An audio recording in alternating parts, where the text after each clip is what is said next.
स्वामी जी देखिए 40 से 45 साल की उम्र होने के बाद जी यहाँ से ऐसे ही दिख रहा था स्वामी जी।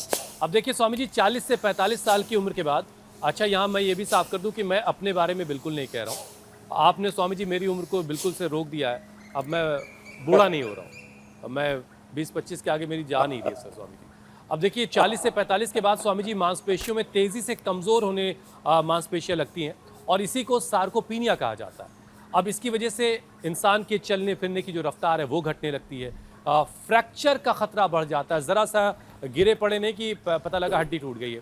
तो स्वामी जी जो सार्कोपीनिया है इस स्तर पे ना चला जाए कोई, उसके लिए क्या किया जाए? ये सार्कोपीनिया सच में आजकल बहुत ज़्यादा हो रहा है। लोगों के लेगामेंट्स में प्रॉब्लम आ रही है, लोगों के 33 के 33 जो स्पाइनल कॉर्ड के वर्टिब्राज हैं वो गड्ढमड्ढ हो रहे हैं, लोगों के सारे जो हड्डियों के जोड़ हैं वो सब गड़बड़ हो गए। तो उन सब के लिए एक तो खाने के बाद लाक्षादि गुग्गल, खाली पेट जैसे मैंने कहा ये मोती पिष्टी का जो प्रयोग बताया है, ये जिसको आपने कहा कि एकदम दूध जैसा लग रहा है, खाली पेट मोती पिष्टी पी ले, एसिडिटी भी ख़त्म, मन में कोई उत्तेजना नहीं, सब गुस्सा नहीं, ब्लड प्रेशर नहीं, और हड्डियाँ एकदम फौलादी। और भाई जो लड्डू के शौकीन हो तो ये गोंद के लड्डू खा लेना। ये गोंद के लड्डू जो है हमने सिर्फ 12 महीने सबको उपलब्ध करा रखे। पीडानिल गोल्ड, ऑर्थोग्रिड तो है, लाक्षादि गुग्गुल हमारे यहाँ वर्षों से, किसी की कैसी भी हड्डी टूट फूट जाती है। मैंने तो किसी का देखा कि ये नीचे जंघा की हड्डी भी टूट गई, पिंडली के भी सामने की हड्डी टूट गई, हाथ की भी हड्डी टूट गई, फ्रैक्चर हो गया एक्सीडेंट में, ऊपर से गिरने टूटने फूटने से, मोटरसाइकिल से लुढ़क गई, किसी ने टक्कर मार दी, किसी भी कारण से कोई एक्सीडेंट हो गया। और किसी की तो हड्डियाँ वैसे ही बड़ी भुरी सी होती है, vitamin D, B12, calcium, phosphorus आदि के लंबे समय तक कमी रही। तो लाक्षादि गुग्गुल खाने के बाद, और साथ में अश्वशिला, ये जो इसीलिए रखा हुआ इधर, ये अश्वशिला, स्वर्णशिलाजीत, और अंदर की नसनाड़ियाँ भी कमज़ोर हैं तो इम्यूनोग्रेट वटी और इम्यूनोग्रेट गोल्ड बड़ी ज़बरदस्त है इसके लिए। विटामिन डी, B12, कैल्शियम के लिए भी हमने Nutrela, vitamin D, B12, calcium आदि सब दे रखा है। सामान्य रूप से हड्डियों को अच्छा रखने के लिए घर में एलोवेरा, गिलोय, पारिजात, निर्गुंड, सहजने का रस, गोंद भून करके रखें, उसको पानी में घोल करके ऐसे ही हनी के साथ मधुरम, शक्कर, खजूर, मुनक्का, अंजीर के साथ उसको मीठे के तौर पर उसमें डाल लें, उसका घोल बना करके पी लें।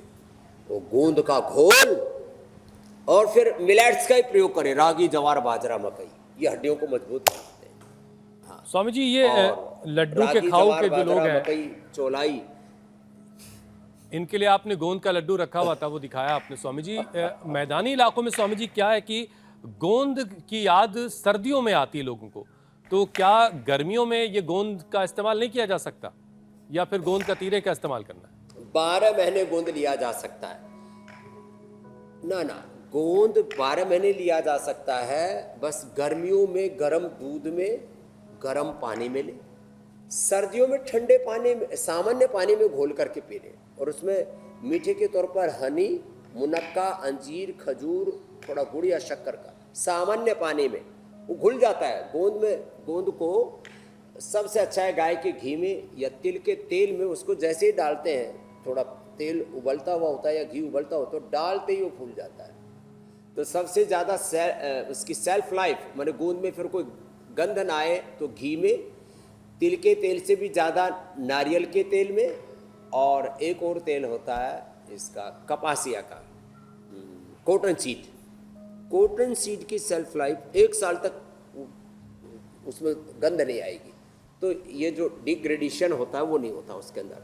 तो गोंद भून के रखें, भून करके उसको थोड़ा सा हल्का सा कूट दिया, दरदरा सा, तो उसका पाउडर सा हो जाता है। बाकी जब उसको थोड़ा मुँह में भी जाता है तो उसका फ्लेवर बहुत अच्छा लगता है। तो गोंद की स्मूदी जैसी बन जाती है। आप किसी भी फल के साथ, माने केला है, पपीता है, आम है, और फिर ड्राई फ्रूट में मुनक्का, खजूर, अंजीर आदि है, उसके साथ उसकी स्मूदी बना के 12 महीने ली जा सकती है, कोई पित्त नहीं बढ़ेगा। और फिर भी कोई उबल रहे हो ज्वालामुखी की तरह तो थोड़ा ये मोती पिष्टी वाला जो पानी है ना, इसके अंदर उसका घोल बना करके पी लें। तो 12 महीने गोंद लिया जा सकता है। ये भ्रांति है लोगों में कि जो है गोंद जो है गर्म होता है, ऐसी कोई बात नहीं। हाँ, फिर इसमें और ड्राई फ्रूट और सब चीज़ें डाल देते हैं, फिर गर्म दूध के साथ लेते हैं, हल्दी या केसर वाले दूध के साथ लेते हैं, तब तो गर्म होगा ही होगा।